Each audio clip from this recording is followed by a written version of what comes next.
ఛత్రపతి శివాజీ మహారాజ్ గురించి మనలో అందరికీ ఎంతో కొంత తెలిసే ఉంటుంది. కానీ ఆయన కుమారుడు శంభాజీ మహారాజ్ గురించి మాత్రం పెద్దగా తెలియదు. ఆ శంభాజీ మహారాజ్ జీవిత కథను ఆధారం చేసుకొని చావా అనే సినిమా రూపొందింది. విక్కీ కౌశల్ హీరోగా, రష్మిక మందన్న హీరోయిన్గా ఈ సినిమాని లక్ష్మణ్ ఉఠేకర్ డైరెక్ట్ చేశాడు. హిందీలో రిలీజ్ అయ్యి అనేక సంచలన రికార్డులు బద్దలు కొట్టి దాదాపు 500 కోట్లకు పైగా కలెక్షన్లు రాబట్టిన ఈ చిత్రాన్ని తెలుగులో ప్రతిష్టాత్మకంగా సంస్థ గీతా ఆర్ట్స్ మార్చి 7వ తేదీన ప్రేక్షకుల ముందుకు తీసుకువచ్చింది.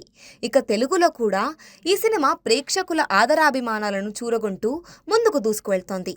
ముఖ్యంగా సినిమాలోని క్లైమాక్స్ తెలుగు ప్రేక్షకులకు షాక్ కలిగించే ఒక ఎలిమెంట్ లాగా మారిందని చెప్పవచ్చు. స్వరాజ్య స్థాపన కోసం పాటుపడుతున్న శంభాజీ మహారాజ్ను ఔరంగజేబు చిత్రహింసలు పెట్టిన సీన్ కన్నీళ్లు పెట్టేలా ఉంది.